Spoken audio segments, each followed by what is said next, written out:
അപ്പോൾ അവരെല്ലാവരും മേളിൽ കയറി സ്ക്രിപ്റ്റിൻ്റെയും മറ്റ് പരിപാടികളും തുടങ്ങുന്നു. ഞാൻ ആ ട്രൈ ആയപ്പോൾ തന്നെ ഞാൻ എൻ്റെ ഒരു അസിസ്റ്റൻ്റെയും കൂടെ ഞാനത് എനിക്ക് എന്താ പറയുക ഒരു 10 മിനിറ്റ് മതി അതിൻ്റെ ആ ഗുരുവിൻ്റെ ഒരു കോസ്റ്റ്യൂം ഉണ്ടാക്കി.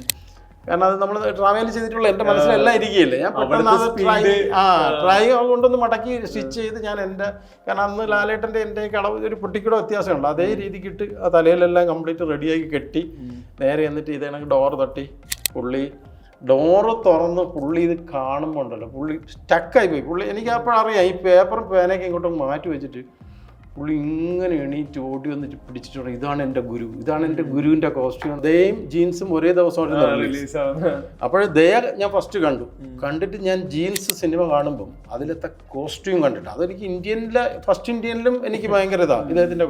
അപ്പോൾ ജീൻസിൻ്റെ കോസ്റ്റ്യൂം എന്നൊക്കെ പറഞ്ഞാൽ അസാധ്യ കോസ്റ്റ്യൂമാണ്, നമുക്ക് ചിന്തിക്കാൻ പറ്റാത്ത രീതിക്കുള്ളൊരു കോസ്റ്റ്യൂംസാണ്. ഞാനത് ഇതൊക്കെ ഇവിടെ കിട്ടും, എങ്ങനെ ഉണ്ടാക്കുമെന്നൊക്കെ വിചാരിച്ച് അപ്പോഴേ ഞാൻ ആഗ്രഹിച്ചിട്ടുണ്ട് ഇദ്ദേഹത്തിൻ്റെ ഈ ഒരു ശങ്കർ എന്ന് പറയുന്ന ആളുടെ, ശങ്കർ സാറിൻ്റെ ഒരു പടത്ത് എവിടെയെങ്കിലും ഒരു കോസ്റ്റ്യൂം ചെയ്യാനുള്ള ഒരു ഭാഗ്യം എന്തെങ്കിലും ഉണ്ടാവണേ.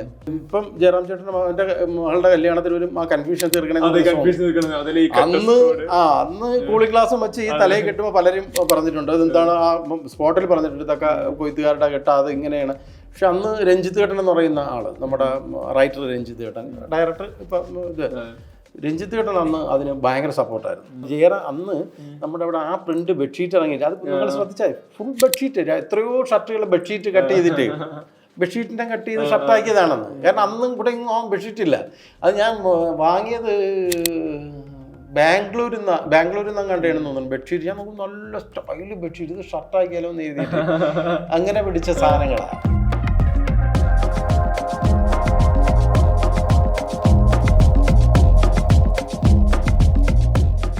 ദ ക്യൂ ഷോ ടൈമിൽ SB സതീഷ്, വെൽക്കം. ഒരു നാട്ടിൽ ഒരു നാടകം നടക്കുന്നു. അപ്പോൾ നാടകം കാണാൻ ഒരു പ്രശസ്ത സംവിധായകൻ വരുന്നുണ്ട്. ആ നാടകത്തിലെ വസ്ത്രാലങ്കാരവും മേക്കപ്പൊക്കെ ഈ സംവിധായകൻ ഇഷ്ടപ്പെടുന്നുണ്ട്. ആ വസ്ത്രാലങ്കാരം ചെയ്ത ആളെ സംവിധായകൻ കൂടെ കൂട്ടുന്നുണ്ട്. ഏതാണ് നാടകം, ആരാണ് ആ വസ്ത്രാലങ്കാരം ചെയ്ത ആള്, ആരാണ് സംവിധായകൻ? ഇതൊക്കെ നേരത്തെ അപ്പോഴേ അത് നാടകം സ്നേഹം നിറഞ്ഞ ബ്രഹ്മാനന്ദൻ, അത് വെഞ്ഞാറമൂട് ഒരു ഓഡിറ്റോറിയത്തിലാണ് നടക്കുന്നത്. അപ്പം അടൂർ സാറിനെ നമ്മൾ ഉദ്ഘാടനത്തിനാണ് വിളിച്ചത്. അപ്പോൾ അദ്ദേഹം ഉദ്ഘാടനം കഴിഞ്ഞിട്ട് ചോദിച്ചു എത്ര സമയമുണ്ട് നാടകം. അപ്പോൾ നമ്മൾ പറഞ്ഞു കഷ്ടി 1 മണിക്കൂർ. അപ്പോൾ പറഞ്ഞു ഞാനിത് കാണുന്ന കുഴപ്പമുണ്ടോ എന്നാണ് ചോദിക്കുന്നത്. അപ്പോൾ പിന്നെ നമുക്കാണെങ്കിൽ ഭയങ്കര സന്തോഷമുണ്ട്, പക്ഷേ സന്തോഷവും അതിൻ്റെ അതുപോലെ ടെൻഷനുണ്ട്. കാരണം ഞാനിതിൽ അഭിനയിക്കുന്നുമുണ്ട്. അപ്പം ഞാനും നിസാർ സയ്യിദും കൂടെയാണ് പോയിട്ട് അദ്ദേഹത്തിനെ വിളിക്കുന്നത്, എല്ലാ കാര്യങ്ങളും ചെയ്യുന്നത്. അപ്പോൾ അദ്ദേഹം ഇരുന്ന് കാണുന്നു. കണ്ടു കഴിഞ്ഞ് അപ്പോഴത്തേക്ക് എനിക്ക് ഒത്തിരി ജോലി നാടകത്തിലുണ്ട്. കാരണം ഒന്ന് ഇതിൻ്റെ മേക്കപ്പ് മാൻ ഞാനാണ്, ആർട്ട് ഞാനാണ്, കോസ്റ്റ്യൂം ഡിസൈനർ ഞാനാണ്, പിന്നെ അഭിനയിക്കുകയും വേണം. അപ്പോൾ എല്ലാവരും അടൂരി സാർ ഇത് ഇരിക്കുന്നു എന്ന് പറഞ്ഞപ്പോൾ തന്നെ ഓരോ ഓട്ടോഗ്രാഫിൻ്റെ ബുക്കുകളും കാര്യവും, എനിക്ക് ഇതിനൊന്നും പോകാനുള്ള ഒരു സമയം കിട്ടില്ല. ഞാനിങ്ങനെ വിഷമിച്ചിരിക്കുന്നത്, എനിക്കൊരു ബുക്കും ഇല്ല, ഓട്ടോഗ്രാഫ് എങ്ങനെ വാങ്ങിക്കാം അദ്ദേഹത്തിൻ്റെ എന്നൊന്നും എഴുതിയിരിക്കുമ്പോഴാണ് അദ്ദേഹം വക്കൻ ഷക്കീർ അദ്ദേഹത്തിനെ വിളിച്ചിട്ട് ചോദിച്ചു, ഇന്നാണെങ്കിൽ ഈ നാടകത്തിൻ്റെ നിങ്ങൾ ഈ കലാസംവിധാനം ഇതിൻ്റെ കോസ്റ്റ്യൂമൊക്കെ എങ്ങനെയാണ് ചെയ്തതെന്ന് വെച്ചിരിക്കണേന്ന് വെച്ചാൽ, കാരണം അതിൽ കുറച്ച് അങ്ങനെയുള്ള കുറച്ച് ടെക്നിക്കൊക്കെ ഉണ്ട്. അപ്പോഴാണ് ഷക്കീർ എന്നെ വിളിച്ചിട്ട് വക്കൻ ഷക്കീർ വിളിച്ചിട്ട് പറഞ്ഞത് ഇയാളാണ് അതിൻ്റെ എല്ലാം ചെയ്തതെന്ന് പറഞ്ഞ് എന്നെ പരിചയപ്പെടുത്തി. അപ്പോൾ എൻ്റെ തട്ടിയിട്ട് പറഞ്ഞ് ഗുഡ്, നന്നായിട്ടുണ്ടെന്ന് പറഞ്ഞു. ആ ഒരു സംഭവമാണ്. അത് കഴിഞ്ഞിട്ട് പിന്നെ ഒരു 1.5 വർഷം 2 വർഷം അടുപ്പിച്ചായി. പിന്നെ കഥാപുരുഷൻ തുടങ്ങുമ്പോഴത്തേക്ക് അത് ഓർത്തിരുന്നു. ഒക്കെ അദ്ദേഹത്തിനെ വിളിച്ചു, നിസാർ സയ്യിദ് വഴി എന്നെ വന്ന് കണ്ട് നേരെ അങ്ങോട്ട് മൂവിയിലേക്ക്. അങ്ങനെയാണ് നമ്മൾ ഒരിക്കലും വിചാരിക്കാത്ത ഈ മായാലോകം, സിനിമ എന്ന മായാലോകത്തിലേക്ക് വരുന്നത്. ഈ കഥാപുരുഷൻ പറയുമ്പോഴേ, കഥാപുരുഷനിൽ എനിക്കൊന്നൊരു സിനിമയുടെ ഒരു കുറേ ഭാഗങ്ങളിലെല്ലാം ഒരേ കളർ ടോൺ ആണ് ഒരു ഡ്രസ്സിൽ, വെള്ള ഇച്ചിരി ഡ്രൈ ആയിട്ടുള്ള ഗ്രേ ആയിട്ടുള്ള കളറുള്ള വരുന്നത്. എന്നാൽ അതിൽ ഈ ലക്ഷ്മിയെ കാണിക്കുമ്പോൾ, ഈ ലളിത ചേച്ചിയും മകളെയും കാണിക്കുമ്പോൾ വളരെ കളർഫുൾ ആണല്ലോ അവരുടെ ടോപ്പുകളെല്ലാം. അതിൽ ഈ ലക്ഷ്മി ആദ്യം വന്ന് ബാലികാഴ്ചയ്ക്ക് ബുക്ക് വായിച്ച സീനിൽ അത് പറയുന്ന സമയത്ത് ഭയങ്കര ലൈറ്റ് ബ്ലൂ കളറ്, ഒരു കുറെ കുഞ്ഞു കുഞ്ഞു കുഞ്ഞു പൂക്കളായിട്ടുള്ളത്. എന്തുകൊണ്ട് അവരിലൊരു ഷിഫ്റ്റ് വന്ന കോസ്റ്റ്യൂമിൽ? അല്ല, അവരിൽ ഷിഫ്റ്റ് വരുന്നതെന്ന് വെച്ചാൽ അത് നമ്മൾ നാച്ചുറൽ നമ്മൾ നോക്കിക്കഴിഞ്ഞാൽ ഈ നമ്മൾ അന്നത്തെ ഒരു കാലഘട്ടം, ആ ഒരു പീരീഡ് എനിക്ക് തോന്നുന്നു അത് സമയം വരുന്ന 40-45 അങ്ങനെയൊക്കെ ആ ഒരു ടൈമിലായിരിക്കണം എനിക്ക് തോന്നുന്നു. അപ്പോൾ അത് ആ സമയത്ത് നമ്മുടെ നാട്ടുപ്രദേശത്ത് ഒരു സാധനം എടുത്ത് ഉപയോഗിക്കുക. കാരണം എല്ലാവരും മുഷിഞ്ഞ സാധനം ആക്കണ്ട. പിന്നെ അതിൻ്റെ വേറൊരു കാര്യം എന്ന് വെച്ചാൽ അടൂര് സാറിൻ്റെ പടം ചെയ്യാൻ നമ്മൾ പോയി കഴിഞ്ഞാൽ അവിടെ ഒരു കോസ്റ്റ്യൂം ഡിസൈനറൊന്നും ഇല്ല കേട്ടോ. അത് ഞാനുള്ള കാര്യം പറയാം. അവിടെ കോസ്റ്റ്യൂം ഡിസൈനറും ആർട്ട് ഡയറക്ടറും എല്ലാം അടൂര് സാർ തന്നെയാണ്. അവിടെ നല്ലാതെ ഒരു കാര്യം, കാരണം കോസ്റ്റ്യൂം പർച്ചേസിന് നമ്മളെ കൂടെ വന്ന് ഏറ്റവും ഇഷ്ടമായിട്ട് ഒരു തോർത്ത് പർച്ചേസ് ചെയ്യുന്നതിൽ കൂടെ അടൂർ സാറ് നിന്നിട്ടാണ് അത് ചെയ്യുന്നത്. പിന്നെ അതിൻ്റെ ടോൺ ആക്കൽ, അത് ഓരോ സാധനവും ബ്ലീച്ച് ചെയ്തും ചെളി മുക്കിയും വാഴയുടെ കറ, ഇപ്പം നമ്മളൊരു ഇവിടെ കൈയുടെ അടിഭാഗത്ത് ആ ഒരു കക്ഷസ്ഥലത്ത് ഒരു പാഡ് വരണമെന്നുണ്ടെങ്കിൽ അവിടെ നമ്മൾ വാഴയുടെ കറ ഇടിച്ചിടിച്ച്, അതൊക്കെ അദ്ദേഹം പഠിപ്പിച്ചെന്ന കാര്യങ്ങളാണ്. അത്രയും രീതിക്ക് ചെയ്ത് ചെളി തന്നെ, മണ്ണ് തന്നെ മുക്കിയെടുക്കണം. തേയില മുക്കാൻ സമ്മതിക്കില്ല അടൂർ സാറിന്. തേയിലക്കര മണ്ണ് മുക്കി ഉണക്കി പല പ്രാവശ്യം വാഷ് ചെയ്താണ് അതിനെ പിന്നെ ഉരച്ചൊക്കെ. പക്ഷെ അതൊക്കെ ഒരു ഭയങ്കര സ്കൂളാണ്. ഒരു ബഡൻ പോലും നമ്മളൊരു സാധനം ഇന്നും അടൂർ സാറിൻ്റെ വീട്ടിൽ ആ കഥാപുരുഷൻ്റെ സാധനം സഹിതം ഇന്നും സൂക്ഷിച്ചു വെച്ചിട്ടുണ്ട്. വളരെ ഭദ്രമായിട്ട് സൂക്ഷിച്ചു വയ്ക്കും. അപ്പോൾ അദ്ദേഹത്തിൻ്റെ കൂടെയൊക്കെ വർക്ക് ചെയ്ത് അത് കഴിഞ്ഞ് നമ്മൾ വരുമ്പോഴത്തേക്ക് നമ്മൾ അടുത്ത് വർക്ക് ചെയ്യുന്ന പടങ്ങളും അങ്ങനെയായിരുന്നു. MT sir, Venu sir, camera Venu, പിന്നെ രാജീവ് ഏട്ടൻ, ഇവരൊക്കെ ഈ വിധ കാര്യങ്ങളിലൊക്കെ ഭയങ്കര ശ്രദ്ധിക്കുന്നത്. പക്ഷെ അങ്ങനെ ഒരു സ്ഥലം ആദ്യം വന്ന് സിനിമ കാലുകുത്തിയിട്ട് അങ്ങനെ ഒരു 2-3 സംവിധായകരോടെ വർക്ക് ചെയ്തപ്പോൾ തന്നെ നമുക്കൊരു എന്താ പറയുക, എന്തും ചെയ്യാന്നുള്ള, അത് ഗുരു എന്ന് പറയുന്ന വർക്ക് കഴിയുമ്പോൾ തന്നെ നമുക്കൊരു ഭയങ്കര അതിന് എനിക്ക് രാജീവ് ഏട്ടനെ എത്ര നന്ദി പറഞ്ഞാലും തീരില്ല. അങ്ങനെ അത്രയും സ്വാതന്ത്ര്യം തന്നു എനിക്കും മുത്തുരാജ് എന്ന് പറയുന്ന ആർട്ട് ഡയറക്ടറും. നമ്മളെ അങ്ങ് ഇത് വിട്ട് നമ്മുടെ ഇഷ്ടം അനുസരിച്ച് പുള്ളി നമ്മളൊരു വർക്കും ഏരിയയും പാറ്റേണും ഒക്കെ കണ്ടതിന് ശേഷം പിന്നെ ഫുൾ ഫ്രീഡം. അത് കാരണം പുള്ളി പിന്നെ വരണത് ഷൂട്ടിൻ്റെ ഒരു 3-4 ദിവസത്തിന് മുമ്പാണ്. ഞങ്ങളൊരു 3-4 മാസം ഞങ്ങൾ ഈ ആർട്ടും കോസ്റ്റ്യൂമും കൂടെ ആ സേലത്ത് ഒരു സ്ഥലത്ത് ഭയങ്കര ഇത് ടെൻറ്റും ഒക്കെ അടിച്ച് അവിടെ ഫുൾ വർക്കാണ്. പുള്ളി വന്ന് കാണുമ്പോഴത്തേക്ക് കെട്ടിപ്പിടിക്കുകയാണ് ചെയ്തത്. പുള്ളിയുടെ ഒരു കമന്റ് പറയുന്നത് കെട്ടിപ്പിടിച്ചിട്ട് പറഞ്ഞ് പ്രാർത്ഥിച്ചോളാനാണ് പറഞ്ഞത്. ഇത് വളരെ ഇതാണ്. പിന്നെ ഇതിൽ ആഡ് ഓൺ ചെയ്യുകയാണെങ്കിൽ ഇപ്പൊ ഗുരു എന്നുള്ള പേര്, ആ സിനിമയുടെ പേര് കേൾക്കുമ്പോൾ ഒട്ടുമിക്ക മലയാളികളുടെ മനസ്സിലോട്ട് ആദ്യം വരുന്നത് ഈ കോസ്റ്റ്യൂംസിന്റെ ഇത് പറഞ്ഞ ഈ ഡാർക്ക് ബ്രൗൺ കളറിൽ അവരുടെ തലയിലുള്ള പ്രോപ്പർട്ടി. അല്ല, അത് കോസ്റ്റ്യൂംസ് എന്ന് പറയുന്നത് ഗുരു എന്ന സിനിമയല്ല. നമ്മൾ ഏതൊരു സംഭവത്തിനും ഒരു ആർട്ടിസ്റ്റ് വരുമ്പോഴത്തേക്ക്, ആർട്ടിസ്റ്റല്ല നമ്മൾ തന്നെ പറഞ്ഞ് ചെല്ലുമ്പോഴത്തേക്ക് നമ്മളൊരു തോർത്തോട്ടിട്ട് ഒരു സ്ഥലത്ത് നിന്ന് അത് കോസ്റ്റ്യൂംസിന് ഒരു ഭയങ്കര പ്രാധാന്യമുണ്ട്. അത് ഇപ്പോഴും ഗുരു എന്ന് പറയുമ്പോഴും അതിനൊക്കെ ഇപ്പം ദേ എന്ന് പറഞ്ഞാൽ എല്ലാത്തിനും നമുക്ക്, പക്ഷെ അതിനേക്കാളും പണിയെടുത്ത ഒരു ബാക്കിലുണ്ട് ആർട്ട് ഇതിനൊക്കെ മറ്റു സംഭവം. പക്ഷെ എങ്കിലും നമ്മൾ ആർട്ടിസ്റ്റിനാണല്ലോ ഇതിൻ്റെ ബാക്ക് സപ്പോർട്ട്. പക്ഷെ അപ്പോൾ അതുകൊണ്ട് കോസ്റ്റ്യൂം എന്ന് പറയുന്നത് ഒരു ഭയങ്കര പ്രധാനപ്പെട്ട ഒരു ഘടകം തന്നെയാണ്. അതുകൊണ്ട് തന്നെയാണ് കോസ്റ്റ്യൂം. അത് ഗുരുവിൻ്റെ എന്നൊക്കെ പിന്നെ അത് ഒത്തിരി വർക്ക്, അതൊന്നും ഡൈ അല്ലാത്ത ഒരു സാധനമില്ല. ഫുള്ള് വൈറ്റ് ക്ലോത്താണ് അങ്ങനെ ആക്കി എടുത്തേക്കണതും. മറ്റു വൈറ്റ് ക്ലോത്ത് നമ്മൾ മേക്ക് ചെയ്തതിന് ശേഷം അത് കൈകൊണ്ടാണല്ലോ എല്ലാം കട്ട് ചെയ്തും കെട്ടി മുടഞ്ഞെടുത്തും ഒക്കെ കംപ്ലീറ്റ് എന്നിട്ട് ഈ റോഡിൽ കൊണ്ടുപോയി അവിടെ ഒരു ഭയങ്കര ഡൈ കമ്പനിക്കകത്ത് സംസാരിച്ച് നമ്മൾ എത്രയോ മിക്സ് ചെയ്ത തവണകൾ അത് വർക്ക് ചെയ്ത് എടുത്തിട്ട് ഒരു ടോൺ ഉണ്ടാക്കിയതാണ്. ആർട്ടിൻ്റെ ബാക്ക് ഡ്രോപ്പും കാര്യങ്ങളും കൂടെ വെച്ചിട്ട് അത് അങ്ങനെ ഉണ്ടാക്കിയെടുത്ത ഒരു ടോണാണ് ആ കോസ്റ്റ്യൂംസിൻ്റെത്. ഇന്നൊന്നും ഇപ്പോൾ പ്രശ്നമില്ല. ഇന്നൊക്കെ നമുക്ക് ഇവിടെയൊക്കെ തന്നെ എത്ര ഡൈ യൂണിറ്റുകളും അതുപോലെ ടെക്നിക്കലി ഭയങ്കര ഒത്തിരി സംഭവങ്ങൾ ഇന്നായി. അപ്പോൾ നമുക്ക് അന്ന് ഈ തയ്യൽ മെഷീനും ഈ കാര്യങ്ങളിൽ നിന്ന് മാറി. പക്ഷെ ഇത് എനിക്കത് സപ്പോർട്ട് എന്ന് വെച്ചാൽ ഞാൻ ഈഡിപ്പ് സാന്റീനി എന്നൊക്കെ പറഞ്ഞിട്ടുള്ള നാടകങ്ങൾ ചെയ്തിട്ടുണ്ട്. അപ്പൊ ഞാൻ അതിൽ പാളയും നമ്മളെ ഉള്ളി കെട്ടി വരുന്ന ചാക്കും ഒക്കെ കൊണ്ടാണ് അതിലൊക്കെ കോസ്റ്റ്യൂംസ് ഉണ്ടാക്കിയത്. അപ്പൊ എനിക്ക് ആ ഒരു ഇതിൽ ഞാനിത് ക്ലോത്തിലേക്ക് ഇതാക്കി ചെയ്തതേ ഉള്ളൂ. അപ്പൊ ഗുരുവിലേക്ക്, കാരണം ആ സബ്ജക്ട് കേൾക്കുമ്പോഴത്തേക്ക് ഭയങ്കരമായിട്ട് അത് സബ്ജക്ട് കേൾക്കുമ്പോൾ ഇങ്ങനെ കുറെ മനുഷ്യർ ഈ നാട് ഇത് കേൾക്കുമ്പോൾ തന്നെ മനസ്സിലുള്ള ഫസ്റ്റ് വിഷ്വൽ ഇങ്ങനത്തെ എനിക്ക് ഭയങ്കരമായിട്ട് എനിക്ക് അതൊരു അപ്പുമുന്താടി എന്ന് പറയുന്ന ഒരു സീരിയല്, അതൊക്കെ നമ്മൾ ഈ ഒരുപാട് പറഞ്ഞിട്ടുള്ളത് കൊണ്ടാണ്, എപ്പോഴും ഇന്റർവ്യൂസിലൊക്കെ പറഞ്ഞിട്ടുള്ളത് കൊണ്ടാണ്. അതിൽ കാവേരിയുണ്ട്. അപ്പം കാവേരിയുടെ ഒരു അപ്പിയറൻസ് ഉണ്ടാക്കണമെന്ന് പറഞ്ഞിട്ട് രാജീവ് ഏട്ടൻ, ഞാൻ ആ സീരിയൽ ഞാനാണ് ചെയ്യുന്നത്, അപ്പുമുന്താടി രാജീവ് വെഞ്ചരി ചെയ്യുന്നതാണ്. അപ്പോൾ രാജീവ് ഏട്ടൻ എന്നോട് പറഞ്ഞു. അപ്പം ഞാനത് ഉണ്ടാക്കിയപ്പോഴത്തേക്ക് എനിക്ക് ഉണ്ടാക്കിയല്ല, ആദ്യം ഞാൻ ചോദിച്ചു എങ്ങനെയാണ് പറഞ്ഞു. സബ്ജക്റ്റ് ഒന്നും പറഞ്ഞു തരാൻ പറ്റില്ല. ഞാൻ പറഞ്ഞു എന്നാലും അങ്ങനെ ഒരു ദിവസം ഷൂട്ട് കിടക്കുമ്പോഴത്തേക്ക് ഇതാണ് അതിൻ്റെ കളർ, മണ്ണ് ഈ കട്ട വെട്ടിയ സ്ഥലം കൊണ്ടുവന്ന് കാണിച്ചു തന്നു, ഇതായിരിക്കണം ആ കോസ്റ്റ്യൂമിൻ്റെ കളർ. അവർക്ക് കാഴ്ചയില്ല, അപ്പോൾ അവർക്ക് കളറിനെ കുറിച്ച് ഒരു ഇതും പറയരുത്. അപ്പോൾ ഈ മണ്ണിലും ചെളിയിലും പിടിച്ചിട്ട് അത് ആ കളർ ആയിട്ട് ഇതായിട്ട് വരുന്ന ഒരു സംഭവമായിരിക്കണമെന്ന് പറഞ്ഞു. അങ്ങനെ നമ്മളവിടെ ഇരുന്ന കുറച്ച് വൈറ്റ് ക്ലോത്ത് അന്ന് തന്നെ ഞാൻ എടുത്തിട്ട് ഞാൻ എൻ്റേതായ രീതിക്കുള്ള ഒരു, അന്ന് ഈ ഫോട്ടോ കളർ എന്നൊക്കെ പറയുന്ന സാധനമുണ്ട് നമുക്ക്. കാരണം എനിക്ക് സ്റ്റുഡിയോ ആയിട്ടൊക്കെ കുറച്ച് ബന്ധമുള്ളതുകൊണ്ട് ആ കളർ ഭയങ്കര പവറാണ്. ഈ നെഗറ്റീവ് അന്നൊക്കെ ഒരു ഇത് ആ ഒരു അങ്ങനെയുള്ള കളറും ഒക്കെ കൂടെ മിക്സ് ചെയ്തും കൊണ്ട് ഞാനൊരു ടോൺ ഉണ്ടാക്കിയെടുത്തു. അപ്പോൾ ഈ ഒരു പുള്ളി എന്ന് കണ്ടിട്ട് ഭയങ്കര ഇഷ്ടപ്പെട്ടത്. എന്നിട്ട് അതിൻ്റെ ഒരു ആ കോസ്റ്റ്യൂമിന് ഞാനൊരു പാറ്റേൺ ഉണ്ടാക്കി. അപ്പോൾ ഈ കോസ്റ്റ്യൂമിൻ്റെ പാറ്റേൺ കണ്ട് അതൊന്ന് സ്റ്റില്ലൊക്കെ ഷൂട്ട് ചെയ്തിട്ട് വൈകുന്നേരം എന്നെ വിളിച്ചിട്ട് പറഞ്ഞു നന്നായിട്ടുണ്ട് സതീശൻ അടുത്ത വർക്കിൽ ഇതിൻ്റെ കോസ്റ്റ്യൂം ഡിസൈനർമാരെന്ന് പറഞ്ഞാൽ അന്ന് ശ്രീകൃഷ്ണയൊക്കെ ചെയ്ത അവരാണ്, ബോംബെ അവരെയാണ് വച്ചിരിക്കുന്നത്, അവരാണ് എൻ്റെ കോസ്റ്റ്യൂം ഡിസൈൻ.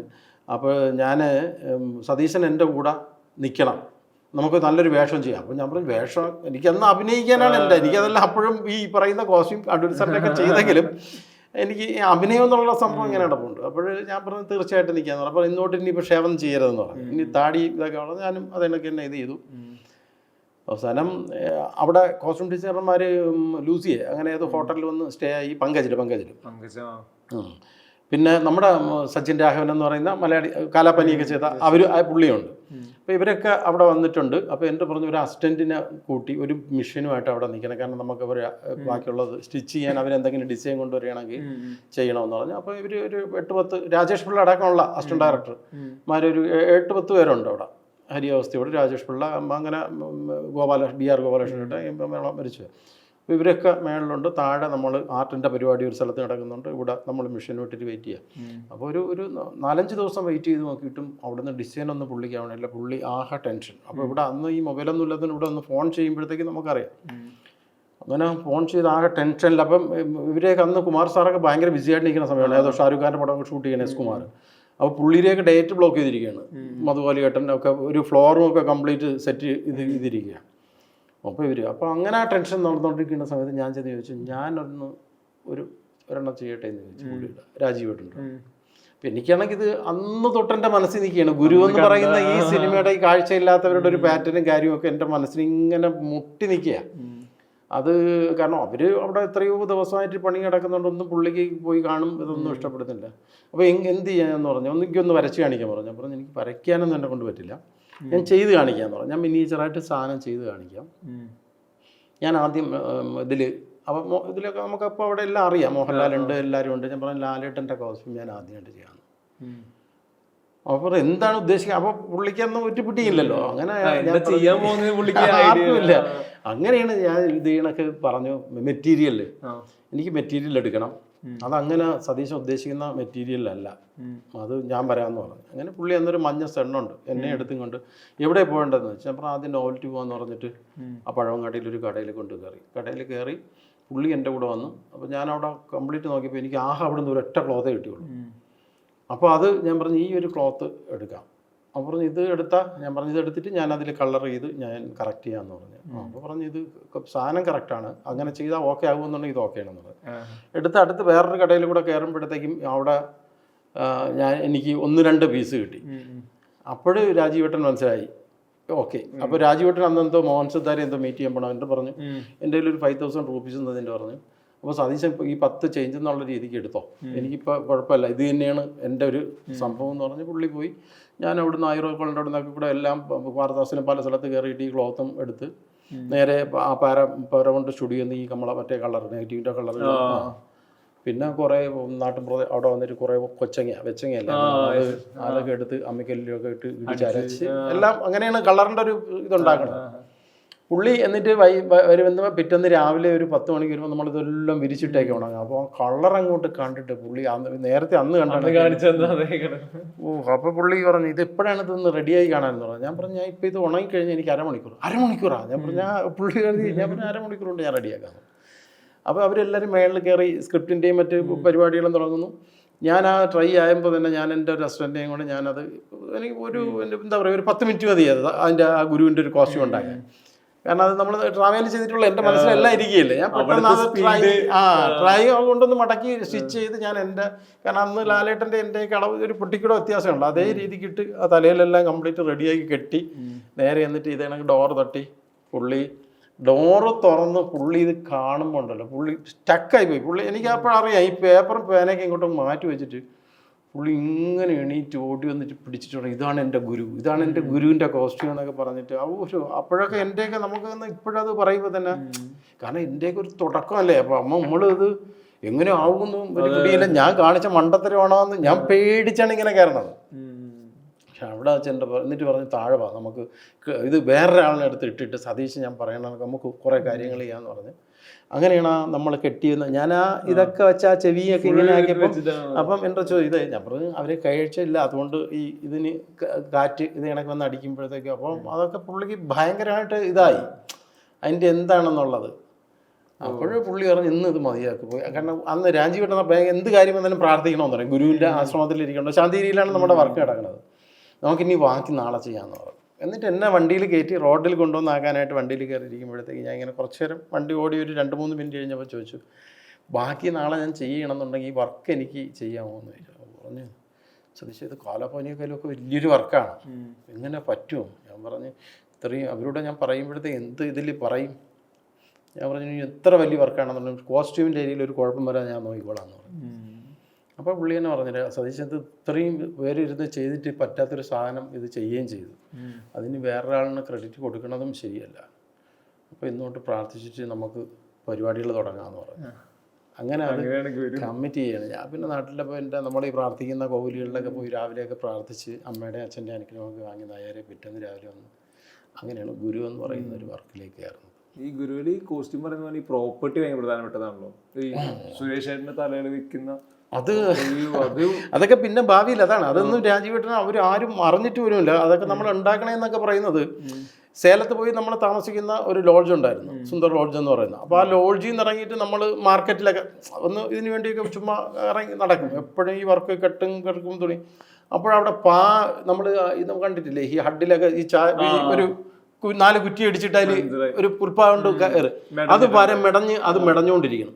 അങ്ങനെ അപ്പോഴാണൊരു ഐഡിയ തോന്നിയത്, ഈ സാധനം നമുക്ക് മെടഞ്ഞെടുത്ത ഇവർക്ക് പടച്ചട്ട അതേ രീതിക്ക് സ്കെച്ച് ചെയ്തിട്ട് മെടഞ്ഞെടുത്ത് കഴിഞ്ഞാൽ അങ്ങനെ അത് പരീക്ഷിച്ചു. നമ്മൾ ഒരു ഫ്രെയിമൊക്കെ ഉണ്ടാക്കി ആർട്ടിൽ പറഞ്ഞിട്ട് അവരെ കൊണ്ട് പട്ടിയലിൻ്റെ ഒരു ഫ്രെയിമൊക്കെ ഉണ്ടാക്കി അങ്ങനെ സുരേഷ് ചേട്ടൻ്റെ മെഷർമെൻറ്റും കാര്യമൊക്കെ വെച്ച് സെറ്റ് ചെയ്ത് റൗണ്ട് ഓരോ സ്ഥലത്തോട്ട് ഇത് ഫുള്ളിങ്ങനെ വരിഞ്ഞെടുത്ത് അവിടുന്ന് ഇപ്പോൾ അതൊക്കെ ഭയങ്കര ഇതാണ്. അതിനൊക്കെ ഈ തലയിൽ വയ്ക്കുന്ന സാധനങ്ങൾ മുറമൊക്കെയാണ് യൂസ് ചെയ്തിരിക്കുന്നത്, അറിയില്ല മറ്റേ അവരുടെ പടച്ചട്ടയിൽ അതൊക്കെ ക്ലോത്ത് കൊണ്ടൊക്കെ ഒട്ടിച്ചും തെന്നി അതിൽ ഇതൊക്കെ ബീഡിങ് ഒക്കെ അടിച്ച് വെച്ചും സാധനമൊക്കെയാണ് മുറമാണ് അതൊക്കെ അങ്ങനെ മൊത്തത്തിൽ എന്തോ അതൊക്കെ നമ്മൾ ഈ പറയുന്നത് നല്ലത് ഭാഗ്യമാണ്. ഒരു കോസ്റ്റ്യൂം അത് ഇന്നാണെങ്കിലും അന്നാണെങ്കിലും മനുഷ്യന് ഭാഗ്യമാണ് ഏറ്റവും പ്രധാനപ്പെട്ടത്. ഇതൊരു അറിവുണ്ട്, എത്രയോ പേര് എന്നെക്കാലോ കഴിവുള്ളവരും എന്തെല്ലാം സംഭവങ്ങളുണ്ടാകും. ചിലപ്പോൾ അതിനൊരു സന്ദർഭവും കാര്യവും വരിക എന്ന് പറഞ്ഞാൽ നമ്മുടെ ഗുരുത്വവും നമ്മുടെ മാതാപിതാക്കളുടെ പ്രാർത്ഥനയും അതൊക്കെ തന്നെയാണ്. പിന്നെ അത് ഇപ്പോഴും ഞാൻ എന്താ പറയുക, എൻ്റെ ഇപ്പം വന്ന് നിൽക്കുന്ന ഒരു ഏരിയ തന്നെ നമ്മൾ ഇന്നിപ്പം നിൽക്കുന്ന പ്രസൻറ്റിൽ നിൽക്കുന്നതെന്ന് പറഞ്ഞാൽ ശങ്കർ സാറിൻ്റെ പടത്തിലാണ് ഇന്ത്യൻ 3. എനിക്കെന്നോ ഞാൻ ജീൻസ് എന്ന് പറയുന്ന പടം ദയയും ജീൻസും ഒരേ ദിവസം അപ്പോൾ ദയ ഞാൻ ഫസ്റ്റ് കണ്ടിട്ട് ഞാൻ ജീൻസ് സിനിമ കാണുമ്പം അതിലത്തെ കോസ്റ്റ്യൂം കണ്ടിട്ട് അതെനിക്ക് ഫസ്റ്റ് ഇന്ത്യനിലും എനിക്ക് ഭയങ്കര ഇദ്ദേഹത്തിൻ്റെ. അപ്പോൾ ജീൻസിൻ്റെ കോസ്റ്റ്യൂം എന്നൊക്കെ പറഞ്ഞാൽ അസാധ്യ കോസ്റ്റ്യൂമാണ്, നമുക്ക് ചിന്തിക്കാൻ പറ്റാത്ത രീതിക്കുള്ളൊരു കോസ്റ്റ്യൂംസാണ്. ഞാനത് ഇതൊക്കെ ഇവിടെ കിട്ടും എങ്ങനെ ഉണ്ടാക്കും എന്നൊക്കെ വിചാരിച്ച് അപ്പോഴേ ഞാൻ ആഗ്രഹിച്ചിട്ടുണ്ട് ഇദ്ദേഹത്തിൻ്റെ ഈ ഒരു ശങ്കർ എന്ന് പറയുന്ന ആളുടെ ശങ്കർ സാറിൻ്റെ ഒരു പടത്തിൽ എവിടെയെങ്കിലും ഒരു കോസ്റ്റ്യൂം ചെയ്യാനുള്ള ഒരു ഭാഗ്യം എന്തെങ്കിലും ഉണ്ടാവണേ. അതെങ്ങനെ എന്ന് പറഞ്ഞിട്ട് ഞാൻ വിളിക്കാനോ, ഞാൻ ഇന്ന് വരെയും എനിക്ക് ഫിലിമിൽ വന്നിട്ട് ഒരു വർക്കിന് വേണ്ടിയിട്ട് ഞാനൊരു സംവിധായകനോ അല്ലെങ്കിൽ ഒരു പ്രൊഡ്യൂസറോ ഒരു പ്രൊഡക്ഷൻ കൺട്രോളറോ എന്ന് ഞാൻ ഇതുവരെയും വിളിച്ചില്ല. നമ്മൾ വർക്ക് കട്ട് ചെയ്യാൻ വേണ്ടിയിട്ട് അവർ വിളിക്കുമ്പോഴത്തേക്ക് അത് എനിക്കിപ്പോൾ ചെയ്യാൻ പറ്റില്ല എന്ന് പറയാൻ വേണ്ടിയിട്ടല്ലാതെ ഒരു ഈശ്വരൻ്റെ സഹായം കൊണ്ട് ചെയ്യണമെന്നില്ല. അപ്പോഴാണ് ഇപ്പോൾ ഈ ഒരു ചാൻസ് ഇപ്പം നമ്മൾ വർക്കൊക്കെ മതിയാക്കിയിരിക്കുന്ന സമയത്ത് വന്നിരിക്കുന്ന പടമാണ് ഇന്ത്യൻ 3. അത് കണക്ക് തന്നെ ഇപ്പോൾ ചെയ്യാൻ പോകുന്ന മുത്തുരാജിൻ്റെ മൂവി.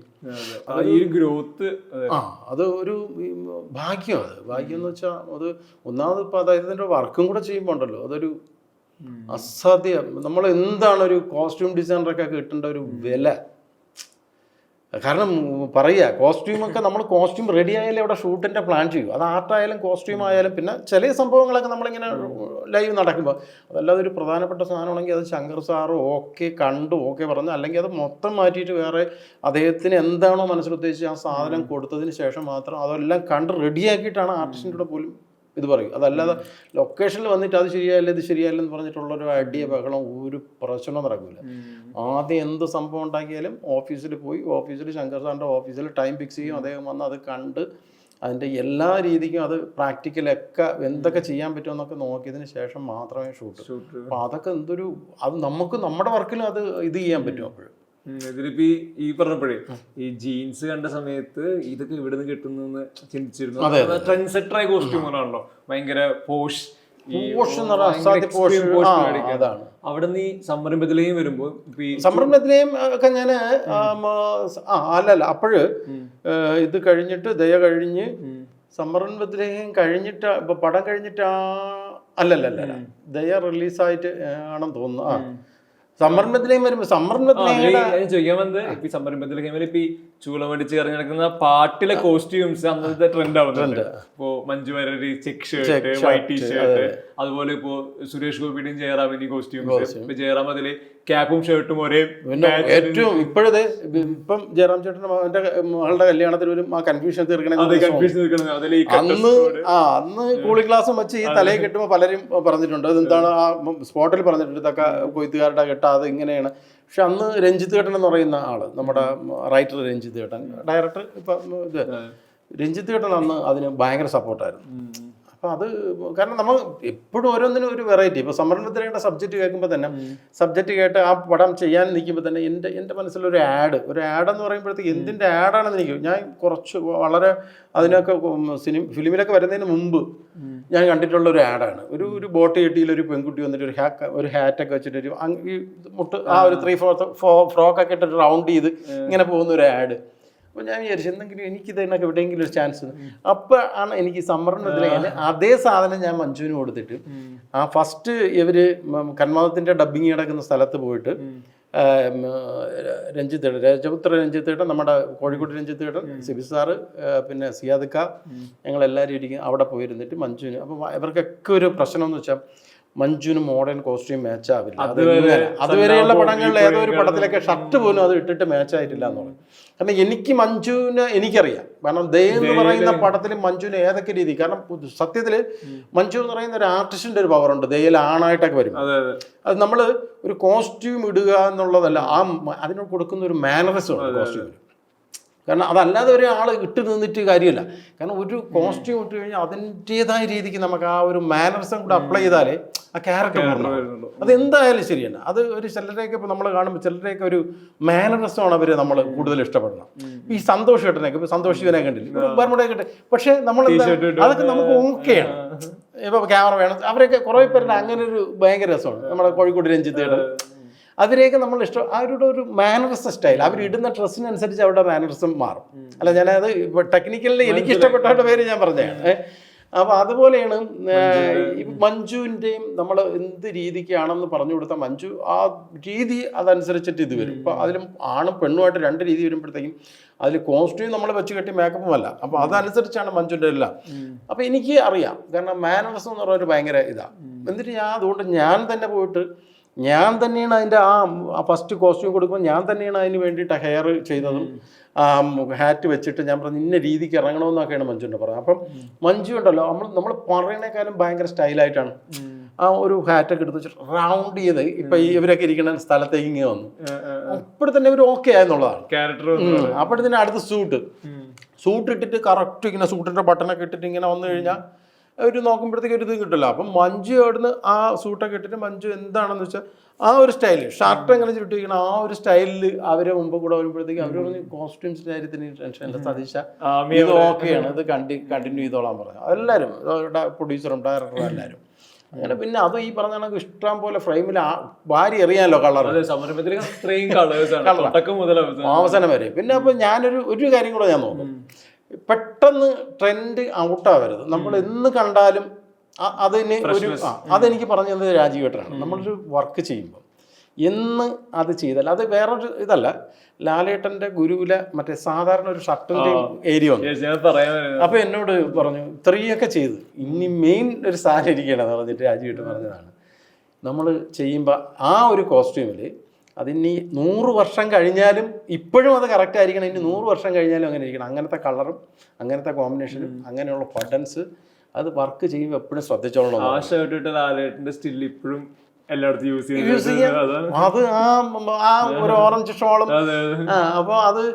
അപ്പോൾ അതിനനുസരിച്ചുള്ള ബട്ടൺ അങ്ങനെ ആവാവും. ഇന്നത്തെ നിൽക്കുന്ന ഒരു ട്രെൻഡിൻ്റെ സ്റ്റൈലും ഒന്നും ആവരുതെന്ന് പറഞ്ഞു.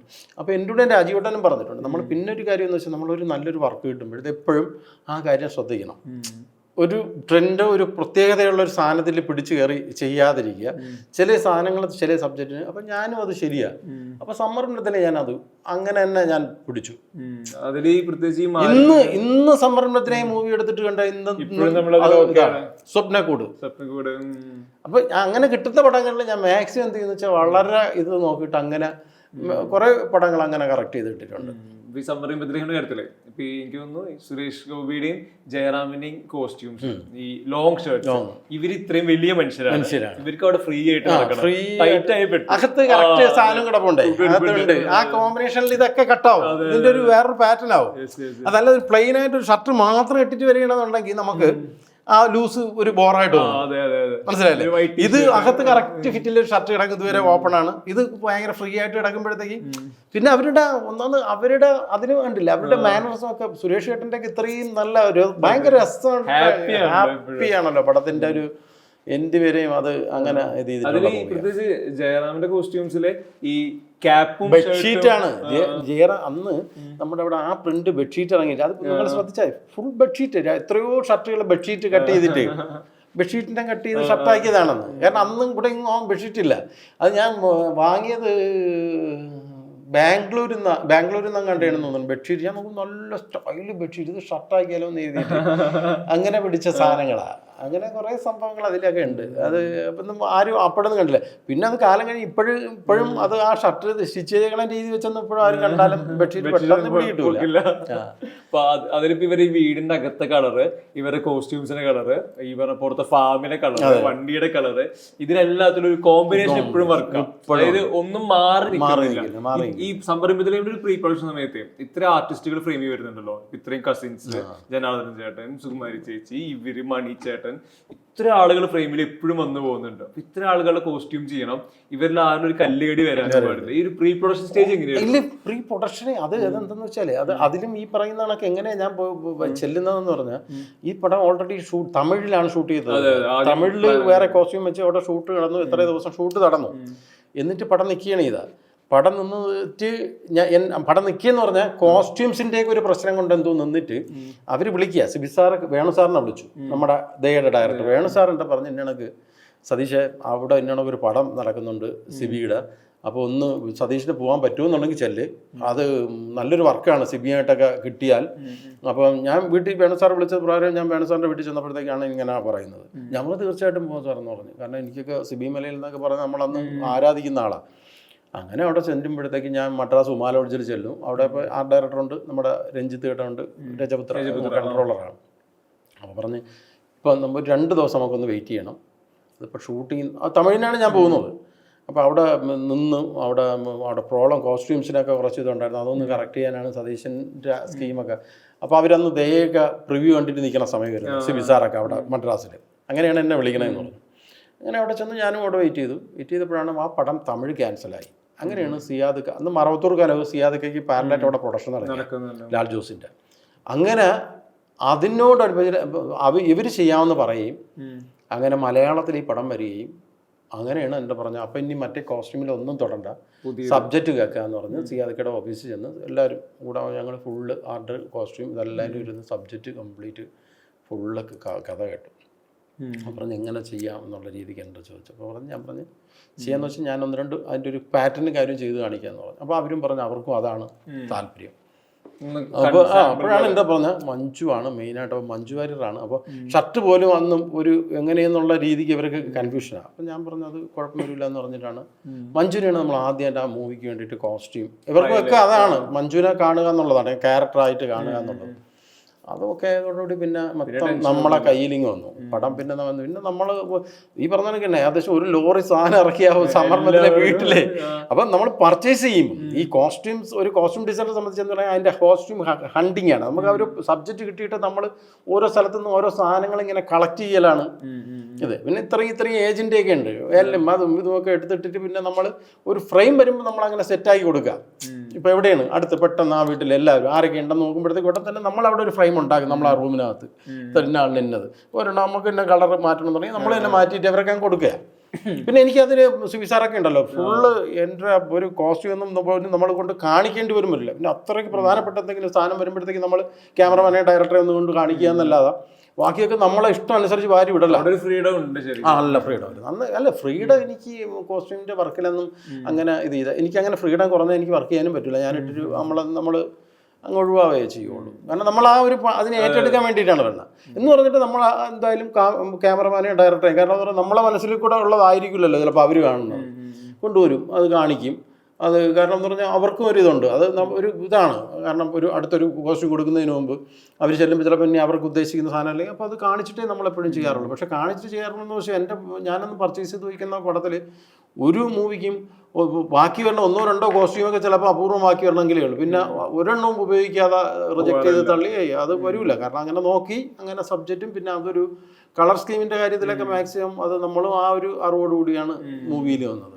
മഞ്ജുവാരിനെ പറ്റി പറഞ്ഞപ്പോഴേ ദയയില് മഞ്ജുവാരിയുടെ ഫസ്റ്റ് സീൻ കഴിഞ്ഞ് പിന്നെ ഈ ചന്തയിലെ ലേലത്തിന് പോയിട്ട് സുന്ദരിയായ ഒരു സ്ത്രീയെ 10,000 രൂപയ്ക്ക് വിൽക്കാൻ കൊണ്ടുവന്ന് പറയുന്നുണ്ട്. അപ്പൊ അവിടെ ഓൾറെഡി ഈ അലൻസിയർ എന്ന ക്യാരക്ടർ ഇത് പറയുമ്പോൾ ആളുകൾക്ക് ഈ വെർബലി കിട്ടി സുന്ദരിയായ സ്ത്രീ എന്നുള്ളത്. അപ്പൊ ഇവരവിടെ പ്രസന്റ് ചെയ്യുമ്പോൾ ഭയങ്കര അതിസുന്ദരിയായ ഈ അറേബ്യൻ കഥകളിൽ നമ്മൾ കേട്ടുള്ള പോലെ സുന്ദരിയായിട്ട് പ്രസന്റ് ചെയ്യണം. അപ്പൊ അതിൽ അവരുടെ കോസ്റ്റ്യൂം ഒരു ഡാർക്ക് ഗ്രീനും ലൈറ്റ് ഗ്രീനും 4 ഗ്രീനിന്റെ 4-5 വെർഷൻ ഉണ്ട്. ഷോള് തൊട്ട് നോക്കിക്കഴിഞ്ഞാൽ അതങ്ങനെ എടുത്ത് പീസ് അന്ന് ഈ പറയുന്ന കണക്ക് അങ്ങനെയുള്ളൊരു മെറ്റീരിയലൊന്നും ഡൈ ചെയ്ത് കിട്ടാനൊന്നും നമുക്ക് ഇതില്ല. നമുക്ക് കോട്ടനൊക്കെ ആണെങ്കിൽ നമുക്ക് ഡൈ ചെയ്തെടുക്കാം. സ്ലിക്കി ഫോളിങ് വേണം, അതിങ്ങനെ കിടന്ന് കറങ്ങുമ്പോഴത്തേക്കുള്ള ഫോളിങ് വേണം. എന്നോ ഭയങ്കര വർക്കുള്ളതൊന്നും ആവാനും പാടില്ല. കാരണം അങ്ങനെയുള്ളൊരു സ്ഥലത്തുനിന്ന് കൊണ്ടുവരുന്നതാണല്ലോ, അതിൽ അത്രയും ഹെവി വർക്കും വരാൻ പാടില്ല. അപ്പം അതിൻ്റെ ഒരു പാറ്റേണും കാര്യമൊക്കെ അങ്ങനെ എടുത്ത് ഇവർക്ക് അന്നൊരു ഇത്രയും ഒരു ഫ്ലോ വരണം. അതിനൊരു വേറെയുള്ള ഒരു പ്രത്യേക ഒരു അമ്പർലെന്ന് ഇട്ടിട്ട് ഇന്നത്തെ രീതിക്കൊന്നും ഷൂട്ട് ചെയ്യാൻ അത് ആ ക്യാരക്ടറിനും പറ്റൂല. അപ്പോഴങ്ങനെയാണ് അതിനെ എന്ത് ചെയ്തെന്ന് വെച്ചാൽ അത് അടിക്കാതെ തന്നെ ഡബിൾ ആയിട്ട് ബലൂൺ പോലെ ഫോളോ ചെയ്തൊരു പാറ്റേൺ ഉണ്ടാക്കി അതിങ്ങനെ ഇട്ടിട്ട് നമ്മുടെ കോസ്റ്റ്യൂമിൽ അസിസ്റ്റൻസിനെ കൊണ്ട് തന്നെ കറക്കി കാണിച്ചു കൊടുത്ത് വേണം സാറിന് നമ്മൾ അപ്പോൾ വേണം സാറിന് അപ്പോൾ പറഞ്ഞാൽ ഇത് കുഴപ്പമില്ല, ഇത് നന്നായിട്ടുണ്ട്, ഇത് നമുക്ക് മഞ്ജുവിനെയും കൂടെ നമുക്കൊന്ന് ഇട്ട് ഇത് ചെയ്ത് നോക്കാമെന്ന് പറഞ്ഞു. അങ്ങനെയാണ്. കാരണം അതൊരു പ്രധാനപ്പെട്ട ഒരു ഏരിയ, സിനിമയുടെ വേറൊരു ഏരിയയിലേക്ക് പോകണത്. അപ്പോൾ അത് ശ്രദ്ധിക്കണം നമ്മൾ. ആ കളറുകളിലേക്ക് പിന്നെ അങ്ങോട്ട് കയറി പിടിക്കാനുള്ളതാണ്. പാലസിൻ്റെ എൻട്രിയും കാര്യമൊക്കെ അവിടെ തൊട്ടാണ് വരുന്നത്. അപ്പം അത് പിന്നെ അങ്ങനെ ഒരു സാധനം ചെയ്തു. അപ്പോൾ അത് അവിടെ അങ്ങനത്തെ കളറുകളാണ്. അതിൻ്റെ ഇടയ്ക്ക് നമ്മൾ എന്താ പറയുക, മൊത്തം ഉണങ്ങിയ മരത്തിൽ ഒരു ഗ്രീൻ ഇല നിൽക്കുക എന്നൊക്കെ പറഞ്ഞൊരു സാധനമാണ് അതിൽ ഇത് ചെയ്തിരിക്കുന്നത്. പിന്നെ അതുപോലെ തന്നെ എനിക്ക് തോന്നുന്നു ദയ ചെയ്യുന്ന സമയത്ത് നമുക്ക് ഈ പറഞ്ഞ സോഷ്യൽ മീഡിയ ഇല്ല, ഗൂഗിളില്ല, ഒന്നുമില്ല. നമ്മുടെ ഫ്രണ്ടിൽ ഇരുന്നിട്ട് കഥ പറഞ്ഞിരുന്ന സംവിധായകനും പിന്നെ നമ്മുടെ ഉള്ളിൽ നിന്ന് കോസ്റ്റ്യൂം ഡിസൈനർ എന്നൊക്കെ എൻ്റെ ഉള്ളിൽ നിന്ന് വരിക, അല്ലെ ആർട്ട് ഡയറക്ടർ എന്നൊക്കെ അവരുടെ ഉള്ളിൽ നിന്ന്, മേക്കപ്പ്മാൻ്റെ ഉള്ളിൽ. അല്ല നമുക്കൊരു സംഭവം ഒന്നുമില്ല. ഒരു നല്ല ബുക്ക് പോലും അതിന് വേണ്ടിയിട്ട് സെപ്പറേറ്റ് ഒരു ബുക്ക് പോലും കിട്ടാൻ വലിയ പാടാണ്. കാരണം അല്ലെങ്കിൽ വല്ല റഷ്യൻ ഡ്രാമയുടെയും അങ്ങനെയൊക്കെയുള്ള ബുക്സുകളെ കോസ്റ്റ്യൂംസിന് റെഫർ ചെയ്യാൻ പറ്റുള്ളൂ. പക്ഷെ അതൊക്കെ ഞാൻ റെഫർ ചെയ്യാം. പിന്നെ ഞാൻ എൻ്റെ ഈ കോമ്പിനേഷൻ എങ്ങനെയാണെന്ന് വെച്ചാൽ എനിക്ക് എൻ്റെ ഏറ്റവും ഭയങ്കര ഇഷ്ടം എപ്പോഴും ഞാൻ ഈ രവിവർമ്മ പെയിൻറ്റിങ്സ് അതിങ്ങനെ നോക്കും. അത് മനസ്സിൽ ഭയങ്കരമായിട്ട് ഫീഡ് ചെയ്തിട്ടുമുണ്ട്. ഇപ്പോഴും അത് തന്നെയാണ് കേട്ടോ. ഇപ്പം ഞാൻ ഏതൊരു സാധനം എങ്ങനെയൊക്കെ സെറ്റ് ചെയ്ത് പോയാലും എനിക്ക് ആ പെയിൻറ്റിങ്സിൻ്റെ കോമ്പിനേഷനിലായിരിക്കും വരുന്നത്. കാരണം അത് എൻ്റെ ഏറ്റവും വലിയ കോസ്റ്റ്യൂം ഡിസൈനർ ആരെന്ന് ചോദിച്ചാൽ രാജാ രവിവർമ്മ പെയിൻറ്റിങ്സ് തന്നെയാണ് എന്നെ ഹെൽപ്പ് ചെയ്യണതും എൻ്റെ ഒരു കോമ്പിനേഷൻ ബേസ് വരുന്നതും ഒക്കെ അത് തന്നെയാണ്. എനിക്ക് പെട്ടെന്ന് ഒരു പിങ്കൊക്കെ നമ്മൾ ഓരോന്നിനും ഓരോ സാധനം ചെയ്യുമെങ്കിൽ ഈ പെയിന്റിങ്സിലെ ഒരു സാധനം ചെയ്യാൻ എന്താ പറയുക എല്ലാം ഫീഡാണ്. ഇങ്ങനെയുണ്ട്. അതിന് പിന്നെ അത് മാറ്റാൻ ഒരു ഇന്നത്തെ ഒരു ലെൻസിനോ ഒരു കാര്യത്തിനോ ആ പെയിന്റിങ്സിൻ്റെ കോമ്പിനേഷൻ മാറ്റാൻ പറ്റില്ല. വേറെയുള്ള ചില കളറുകളൊക്കെ വന്നു കഴിഞ്ഞാൽ പിന്നെ നമ്മൾ അതിനൊക്കെ തന്നെ എന്ത് ഉപയോഗിക്കണമെങ്കിലും വൈറ്റ് ആണെങ്കിലും അതിന് ആ ഒരു രീതി ഒരു കട്ടിങ് വൈറ്റ്, ഒരു മിൽക്ക് വൈറ്റ് അല്ലാതെ ഞാൻ മേളിലോട്ട് ഒരു വൈറ്റിലേക്ക് എൻ്റെ കൈ പോകില്ല. ഒരു ടീഷർട്ട് എടുക്കണമെങ്കിലും വൈറ്റ് എന്ന് പറഞ്ഞാൽ ഞാൻ അങ്ങനെ ഒരു വൈറ്റിലേക്ക് പോകില്ല. എനിക്കൊരു മിൽക്ക് വൈറ്റ്, അതിൻ്റെ അപ്പുറത്തേക്ക് ഒരു നല്ലൊരു ബ്രൈറ്റ് വൈറ്റിലേക്ക് ഞാൻ എൻ്റെ ഇതുവരെയ്ക്ക് ഞാൻ എടുത്തിട്ടില്ല. അതിപ്പോൾ എടുത്തു നോക്കിക്കഴിഞ്ഞാൽ അങ്ങനെയുള്ള പടങ്ങൾ ഈ സമ്മറിൻ്റെ ഇതിലേയും പറഞ്ഞതുപോലെ തന്നെ ഫ്രണ്ട്സ് ഇന്നും ഫ്രണ്ട്സ് എടുത്തിട്ട് വേണ്ട. ഇപ്പം നിങ്ങൾ അത് ഞാൻ വേറൊരു ഇതിൽ പറയല്ല, ഇപ്പോഴും അതിലും സെലക്ട് ചെയ്തിരിക്കുന്ന കോസ്റ്റ്യൂം നേരത്തെ ഈ പറഞ്ഞ കണക്ക് സ്വപ്നക്കൂട്, ഇപ്പം ക്ലാസ്മേറ്റ്സ്, അതിനൊക്കെ എപ്പോഴും അതിനൊരു മൊത്തത്തിൽ അങ്ങനെ ചെയ്യാൻ കിട്ടുന്ന പടങ്ങൾ. ചിലതൊക്കെ നമ്മൾ കൊമേഴ്സ്യലിൽ ഇപ്പം പട്ടാഭിഷേകം അതൊക്കെ എന്ന് പറഞ്ഞപ്പോൾ അതിന് വേറൊരു ഏരിയയാണ്. പക്ഷെ ഇത് ഇങ്ങനെ രാജമാണിക്യം, ചട്ടമ്പി നാട്, ഇതൊക്കെ ഓരോ സംഭവങ്ങളിൽ അതിന് അതിൻ്റെതായ ഒരു ഇത് വരും. പക്ഷെ ഇങ്ങനെയുള്ളൊരു പടങ്ങൾ യൂത്തിൻ്റെ കാര്യമൊക്കെ വരുമ്പോൾ അതെന്നും എല്ലാ കാലത്തും ഇത് വരും. ഫ്രണ്ട്സൊക്കെ ഇപ്പോഴും നിന്ന് കണ്ടാലും അതിനൊക്കെ ഒരു അതിന്റെ പാറ്റേൺ ഭയങ്കര ഇതായിട്ട് ഇന്നും ഉപയോഗിക്കുന്ന സാധനങ്ങൾ തന്നെ ആയിരിക്കും. ശ്രീനിച്ചേട്ടന് മറ്റേ ലോങ് ടീഷർട്ട് അതൊക്കെ ഷർട്ട് ഒക്കെ രസമായിട്ടാണ് ശ്രീനിയേട്ടൻ്റെ ഒക്കെ അതിലത്തൊക്കെ കണക്കുള്ളൊരു അപ്പിയറൻസിന് പിന്നെ നമുക്ക് എനിക്ക് പോലും കിട്ടിയിട്ടില്ല ഒരു പടമൊന്നും അങ്ങനെ ചെയ്യാൻ. ഇതിൽ ഈ ദയയിലെ ആക്ച്വലി ഈ MT സാറിന്റെയും വേണു സാറിന്റെയും റെഫറൻസുകൾ എന്തായിരുന്നു? അത് ഭയങ്കര ഞാൻ ആദ്യം പറഞ്ഞു എനിക്കിപ്പോൾ ആ ആദ്യത്തെ സംവിധായകർ 3 പേരെന്ന് പറയുമ്പം അതൊരു MT സാർ എന്ന് പറയുന്നത് MT സാറ് ഓരോ സാധനം അദ്ദേഹത്തിന് അന്നൊന്നും നമുക്ക് പിന്നെ ഇതൊന്നും അറിയാൻ പറ്റില്ല. ഓരോ കാര്യങ്ങളും അറിയാമായിരുന്നു അത് ഇന്ന രീതിക്കുള്ളത്. പിന്നെ അന്ന് കുറേ ബുക്സുകൾ തന്നു കേട്ടോ. അത് വേണം സാറോ ബുക്സുകളെന്ന് വെച്ചാൽ നമുക്ക് ഈ കോസ്റ്റ്യൂമിൻ്റെ ഇങ്ങനെ കാണൂല, വലിയ വലിയ ബുക്കുകളുണ്ടല്ലോ, സ്റ്റോറി ബുക്സുകളിൽ അന്നത്തെ ആ കോസ്റ്റ്യൂമിൻ്റെ ഇതും കാണും, മറ്റു സംഭവങ്ങൾ കാണും. അപ്പം അത് വച്ചുകൊണ്ട് നമ്മൾ അതിൻ്റെ ഒരു കാഴ്ചയിൽ നമ്മൾ ഈ സാധനം ചെയ്യണം. അത് വരയാണ്, ഫോട്ടോസൊന്നും ആയിരിക്കില്ല, ഇപ്പോൾ പ്രത്യേക രീതിക്കൊക്കെ ഉള്ള വരകളൊക്കെ ആയിരിക്കും. പിന്നെ അതിനെ ഇത് ചെയ്തിട്ടുണ്ട് ഇന്ന രീതിക്ക് ഇന്ന കണക്ക് കെട്ടിയിട്ട് ഇന്ന രീതിക്ക് കെട്ടിയിട്ടൊന്നും അല്ലെങ്കിൽ ഇന്ന രീതിക്കുള്ള ജുവൽസാണ് അവർ ഉപയോഗിച്ചിരുന്നത്. അങ്ങനെയൊക്കെയുള്ള സംഭവങ്ങളൊക്കെ അതിലുണ്ട്. അപ്പം അത് ഒക്കെ അതിനൊക്കെ ഫ്രീ പ്രൊഡക്ഷൻ കുറേ ഇരുന്നിട്ട് വർക്ക് ചെയ്ത് ഓർണമെന്റ്സ് പർച്ചേസ് അല്ല, അതിലൊക്കെ മുസ്ലിം അത് അങ്ങനെ ഉണ്ടാക്കിയെടുക്കണം. പിന്നെ ഡൽഹി പോയി കുറേ സാധനങ്ങളൊക്കെ അവിടുന്ന് എടുത്ത് പിന്നെ നമ്മൾ തന്നെ ഈ അതും ഇതുമായിട്ടൊക്കെ മാച്ച് ചെയ്ത് കെട്ടി അതൊക്കെ ഉണ്ടാക്കാൻ എനിക്ക് ഭയങ്കര ഇഷ്ടം. എനിക്ക് കാലിലുള്ള നമ്മൾ ഈ ചെരുപ്പ് തൊട്ട് ഞാൻ കിരീടം വരെ നമ്മൾ ഇരുന്നിട്ട് ഉണ്ടാക്കും. അതിനുള്ള ധൈര്യമുണ്ട്, അതിപ്പോഴും അതുണ്ട്. അങ്ങനെയാണ് നമ്മൾ പഠിച്ചത്. നമ്മൾ ഈ നാടകം ആയതുകൊണ്ട് നമുക്ക് എന്ത് കിട്ടിയാലും ഇന്നും ഒരു സംഭവം കിട്ടിക്കഴിഞ്ഞാൽ അതിനെ സ്ട്രെയിറ്റ് ആയിട്ട് കൊടുക്കാൻ നോക്കൂല. നമ്മളെടുത്ത് പൊട്ടിച്ചിട്ട് ആ ലോക്കറ്റെങ്കിലും ഒന്ന് മാറ്റിയിട്ട് വേറെ ലോക്കറ്റൊക്കെ ഇട്ട് എന്തെങ്കിലും ഒരു സാധനം ആക്കിയിട്ട് എത്തിക്കാൻ പറ്റുമെന്നുണ്ടെങ്കിൽ അങ്ങനെ ചെയ്യും. അതൊരു ഇതാണ്. അത് എങ്കിലേ നമുക്കൊരു എന്താ പറയുക ഒരു തൃപ്തിയും കിട്ടുള്ളൂ. ഈ നാഷണൽ അവാർഡ് അറിയുന്നത് എവിടെ വെച്ചിട്ടാ? നാഷണൽ അവാർഡ് അറിയുന്നത് സത്യം ഞാൻ പട്ടാഭിഷേകം എന്ന് പറയുന്ന പടത്തിൻ്റെ മദ്രാസിലെ സോങ് ഷൂട്ട് കഴിഞ്ഞിട്ട് വരിക, മറ്റേ അമ്പിളിച്ചേട്ടൻ്റെ ഒരു സോങ് ഉണ്ട് ബെഞ്ച, ആ സോങ്ങിൻ്റെ ഷൂട്ട് കഴിഞ്ഞിട്ട് മദ്രാസ് മെയിലിൽ വന്ന് വർക്കല ഇറങ്ങി. കാരണം അന്നൊന്നും ഈ മൊബൈലും കാര്യമൊന്നുമില്ല. വർക്കലയിൽ നിന്ന് ഞാൻ വീട്ടിലെത്തിയപ്പോഴത്തേക്ക് എൻ്റെ വീട്ടിൽ ഞാൻ ചെന്നിറങ്ങുമ്പോഴത്തേക്ക് സിസ്റ്റർ വന്ന് പറഞ്ഞു, അണ്ണനെ വിളിച്ചിട്ടുണ്ട്, ഇങ്ങനെ രഞ്ജിത്ത് കേട്ടനെ ഇവിടുന്ന് രഞ്ജിത്ത് എന്ന് പറഞ്ഞ ഒരാൾ വിളിച്ചു, വരുമ്പോൾ തന്നെ അങ്ങോട്ട് വിളിക്കാൻ പറഞ്ഞു, എനിക്ക് നാഷണൽ അവാർഡ്. ഞാൻ പറഞ്ഞു നാഷണൽ അവാർഡ്. അപ്പോൾ ഒരു പ്രതീക്ഷയില്ല, കാരണം ഒന്നാമത് ഗുരുവിൻ്റെ സമയത്തെ നമുക്ക് അതൊക്കെ പ്രതീക്ഷയൊക്കെ അങ്ങ് പോയി നിൽക്കണം. പിന്നെ അതുമല്ല ഈ തവണ എനിക്കറിയാം അവിടെ അവാർഡിന് പോകുന്ന കാര്യങ്ങളൊക്കെ മുമ്പ് ഞാൻ കേട്ടിട്ടുണ്ട്. പക്ഷേ അംബേദ്കർ എന്ന് പറഞ്ഞ പടമുണ്ട്, ഭാനു അത്തയ്യാണ് കോസ്റ്റ്യൂം ഡിസൈനർ. ഭാനു അത്തയ്യ എന്ന് പറഞ്ഞാൽ ഇന്ത്യയിൽ ആദ്യം ഓസ്കാർ വാങ്ങിച്ച കോസ്റ്റ്യൂം ഡിസൈനർ. ഭയങ്കര ഇതായിട്ടാണ് അതിൻ്റെ നമ്മളാണെന്നുണ്ടെങ്കിൽ ഇത് അങ്ങനെ ഇത് ഞാൻ വിചാരിച്ചു ഇതിൻ്റെ നാച്ചുറാലിറ്റി നമ്മൾ ചെയ്യാൻ പറ്റുന്നതൊക്കെ ഇതിലും ചെയ്തു വെച്ചിട്ടുണ്ട്. പക്ഷേ എന്നാലും അംബേദ്കർ അവർ ഹിന്ദി ആ ഒരു ഏരിയയിലെ അങ്ങനെ ഞാൻ രഞ്ജിത്തേട്ടനെ വിളിക്കുമ്പോഴാണ് രഞ്ജിത്തേട്ടൻ പറഞ്ഞു, സതീഷിനാണ് നാഷണൽ അവാർഡ് അറിഞ്ഞില്ലേ എന്ന് ചോദിച്ചു. ഞാൻ പറഞ്ഞില്ല, ഞാൻ ഇപ്പോൾ അതിവിടെ വീട്ടിൽ വന്നപ്പോഴത്തേക്ക് അതാണെന്ന് പറഞ്ഞു. അങ്ങനെ ഞാൻ അവിടെ നിന്ന് ഒരു വണ്ടി എടുത്തിട്ട് ഞാൻ നേരെ അങ്ങ് അപ്പോൾ പുള്ളി അന്ന് ജലമർമ്മരം എന്ന് പറയുന്ന പടത്തിൻ്റെ ഷൂട്ടിലേക്കായിരുന്നു. അപ്പോഴേ അവിടെ ചെന്നു അവിടെ കാര്യങ്ങളൊക്കെ പറഞ്ഞു. അപ്പോഴത്തന്നെ പറഞ്ഞു ഇത് കണക്ക് പലരും വിളിച്ചു, ഇന്ന പത്രങ്ങളിൽ നിന്നൊക്കെ വിളിച്ചിട്ടുണ്ട്, പെട്ടെന്ന് ഫോട്ടോകൾ അവർക്ക് എത്തിക്കണം, അല്ലെന്നുണ്ടെങ്കിൽ വിളിച്ച് പറയുമെന്ന് പറഞ്ഞാൽ രഞ്ജിത്തിൻ്റെ തന്നെ അവിടുന്ന് അന്ന് ഓരോരുത്തരെയും വിളിക്കാനുള്ള ഇതും ഓരോ മനോരമയും മാതൃഭൂമിയും അവരൊക്കെ വിളിച്ചു. അങ്ങനെയാണ് ഫോട്ടോസും കാര്യമൊക്കെ കൊടുക്കണം. ആദ്യത്തെ നമ്മൾ ഈ പറഞ്ഞ കണക്ക് ഒരു ഇതല്ലേ പെട്ടെന്ന് അതങ്ങ് നാഷണൽ അവാർഡിൻ്റെ കാര്യം ഞാൻ ഒരു പ്രതീക്ഷയില്ലെന്ന്. പിന്നെ അവിടുന്ന് നേരെ പോയി വേണു സാറിനെ കണ്ടു, വീട്ടിൽ പോയി കണ്ടു. അങ്ങനെയാണ് നാഷണൽ അവാർഡ് അങ്ങനെ അറിയാനാണ്. ഒരിക്കൽ ആദ്യത്തെ പോലെ ഭയങ്കര സെലിബ്രേഷനോ ഫോട്ടോ എടുക്കലോ ഒന്നും നടക്കൂലല്ലോ. അതൊന്നും ഇവിടെ പിന്നെ പോയിട്ട് എല്ലാം അവിടെ നിന്ന് പിന്നെ രഞ്ജിത്തേട്ടൻ വിളിക്കുമ്പോഴത്തേക്കും ഈ പത്രക്കാരിങ്ങനെ വിളിച്ചുകൊണ്ടിരുന്നിട്ടുണ്ട്. കാരണം നാഷണൽ അവാർഡ് കിട്ടിയവരെയൊക്കെ അവർ വിളിക്കും. അപ്പോഴേ ഈ ഫോട്ടോസ് പിറ്റേന്ന് പത്രത്തിൽ കൊടുക്കുക. പിന്നെ അങ്ങനെയുള്ള സ്ഥലങ്ങളിലൊക്കെ അവിടെ പോയിട്ട് അപ്പോഴെ തന്നെ അവർ ഇങ്ങോട്ട് വരാമെന്ന് പറഞ്ഞു. അപ്പോൾ ഞാൻ പിന്നെ എൻ്റെ വണ്ടിയുണ്ട്, ഞാൻ തന്നെ ട്രിവാൻഡ്രത്ത് നമ്മുടെ ഓഫീസുകളിലൊക്കെ പോയിട്ട് അവരപ്പോൾ ഇൻ്റർവ്യൂ അപ്പോഴത്തന്നെ പലരും ഇൻ്റർവ്യൂ ഒക്കെ എടുത്ത് അങ്ങനെയൊക്കെയാണ്. നാഷണൽ അവാർഡിൻ്റെ ഒരു ഏരിയ അങ്ങനെയാണ്. കാരണം അപ്പോഴെനിക്കൊരു ഇത് കിട്ടി, ഗുരുവിൽ മിസ്സായത് എന്തായാലും എനിക്ക് തയ്യലും കിട്ടി. അതും വലിയൊരു ഇതല്ലേ, വലിയൊരു ഓപ്പോസിറ്റ് വലിയ ഇങ്ങനെ ഒരു മൂവിയിലൂടെ മത്സരിച്ച് കിട്ടിയപ്പോഴത്തേക്ക് അതിനൊരു നല്ലൊരു ഇതുമുണ്ടായിരുന്നു. നിഗംബറിൻ്റെ ഇൻട്രൊഡക്ഷൻ അതിൻ്റെ ഫുൾ ക്രെഡിറ്റ് അത് സന്തോഷമായിട്ടാണ് കേട്ടോ. പിന്നെ നമ്മൾ ചെയ്തു കൊടുത്തു, അത് ഇന്ന രീതിക്ക് എനിക്ക് വേണമെന്നുള്ളതൊക്കെ നമ്മൾ ചെയ്തു. പക്ഷേ നമുക്ക് ഒരു ഇൻട്രോ പറഞ്ഞ് സതീശേ എനിക്ക് ഒരു ദിവസം ഇങ്ങനെ പറയാം, അല്ലെ നമ്മൾ മുമ്പൊന്നും ഡിസ്കഷനിലോ ഒന്നും പറഞ്ഞിട്ടില്ല. എനിക്ക് ബ്ലാക്ക് നമ്മളെ എത്ര ബ്ലാക്ക് ഉണ്ട്, ഞാൻ പറഞ്ഞു റെഡും ബ്ലാക്കും നമ്മൾ ആ കളരിക്കൊക്കെ വെച്ച് വെച്ചേക്കണ ഒരു 10-50 മീറ്റർ ഉണ്ട്, എനിക്ക് ഒരു 100-400 മീറ്റർ വേണം. അപ്പോൾ അത് പുള്ളി അങ്ങനെയാണ്. അത് അല്ലാതെ ഇന്നതാണെന്നൊന്നും പറഞ്ഞു. എനിക്കൊരു 10-200. ഞാൻ പറഞ്ഞു എന്തൊക്കെയാണ്, നല്ല ഫ്ലോ ആവണം, ഒരാൾ ചാടുമ്പോൾ ഇങ്ങനെ പറന്ന് വരണം. അപ്പം ഞാൻ പറഞ്ഞു എന്താണ്, നമുക്ക് നിഗംബറിൻ്റെ ഇൻട്രൊഡക്ഷൻ അങ്ങനെയൊക്കെ പറയുള്ളൂ.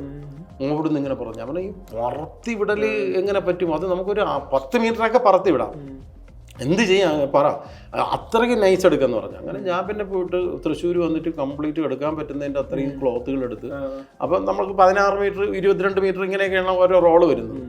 അപ്പോൾ ഇത് അതിൻ്റെ എടുത്തിട്ട് പിന്നെ നമ്മൾ ജോയിൻ ചെയ്യണം. അപ്പോൾ എൻ്റെ ഒരു ദിവസം ഇതിനൊക്കെ ഇരിക്കുമ്പോഴത്തേക്കും നമുക്കൊരു കാര്യം ചെയ്തത്, ഈ അവിടുന്ന് ക്ലോത്ത് ഇട്ടിട്ട് അയാൾ ഇവിടുന്ന് ചാടുമ്പോൾ അങ്ങ് ആ ബിൽഡിങ്ങിൻ്റെ മേളിലിട്ടിട്ട് അപ്പോൾ നമ്മൾ ഓക്കെ, അത് പല ദിവസമായിട്ട് പറഞ്ഞ് നമ്മൾ ഈ ക്ലോത്ത് എടുത്ത് അതിനെ ഈ പറഞ്ഞ കണക്ക് വാഷ് ചെയ്ത് അവൻ്റെ മാക്സിമം അതിൻ്റെ ഗമ്മൊക്കെ കളഞ്ഞ് അതിനെ ഫോളാക്കി എടുത്ത് വെച്ചു. ഒരു ദിവസം എനിക്ക് എന്തോട്ടും പറഞ്ഞ് നമുക്കത് എടുക്കാമെന്ന് പറഞ്ഞിട്ട് ഈ സാധനങ്ങൾ ഇട്ട് നമ്മളെല്ലാം പിടിച്ചു കൊടുത്ത് അവിടുന്ന് പിന്നെ നമ്മൾ അതിൻ്റെ ഒരു രീതി. പിന്നെ എന്ന് പറഞ്ഞാൽ അതിൻ്റെ പിന്നെ ഫോട്ടോഗ്രാഫി, പിന്നെ സന്തോഷമായിട്ട് കട്ട് ചെയ്ത് ഓരോ സാധനം നമ്മൾ പടം വരുമ്പോഴത്തേക്കുണ്ടല്ലോ